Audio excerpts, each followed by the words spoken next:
Dictation start होगा 5 second बाद। Start.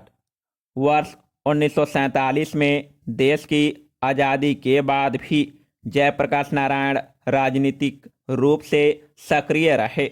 19 अप्रैल 1954 को बिहार के गया में उन्होंने विनोबा भावे के सर्वोदय आंदोलन के लिए जीवन समर्पित करने की घोषणा की। सर्वोदय के संदेश को पूरे विश्व में फैलाने के लिए उन्होंने कई देशों की यात्रा की। वर्ष 1972 में जयप्रकाश जी ने चंबल के डाकुओं के आत्मसमर्पण में अग्रणी भूमिका अदा कर उन्हें समाज की मुख्य धारा से जोड़ने का वह कार्य कर दिखाया जो कोई और नहीं कर सकता था। वर्ष 1970 से उन्होंने तत्कालीन सरकार की नीतियों का विरोध करना प्रारंभ किया। वर्ष 1974 में बिहार तथा गुजरात के छात्र आंदोलन का उन्होंने सफलतापूर्वक नेतृत्व करते हुए संपूर्ण क्रांति की घोषणा की।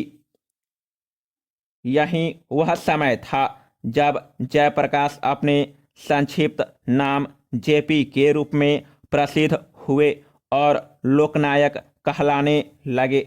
वर्ष 1975 में तत्कालीन प्रधानमंत्री श्रीमती इंदिरा गांधी ने जब राष्ट्रीय आपातकाल लागू किया तब जयप्रकाश जी ने इसका भरपूर विरोध किया। इस विरोध को दबाने के लिए उन्हें चंडीगढ़ जेल में डाल दिया गया।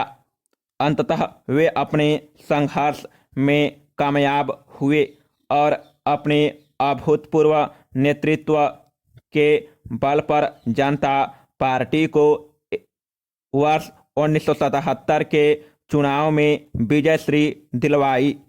वे चाहते तो उस समय सरकार में कोई भी ऊंचा पद प्राप्त कर सकते थे, किंतु सभी पदों को अस्वीकार कर उन्होंने सिद्ध कर दिया कि उन्हें केवल देश सेवा से लगाव था, न कि पद और सत्ता से। भारत के स्वतंत्रता संग्राम में महत्वपूर्ण योगदान के लिए उन्हें वर्ष 1998 में सर्वोच्च सम्मान भारत रत्न से सम्मानित किया गया।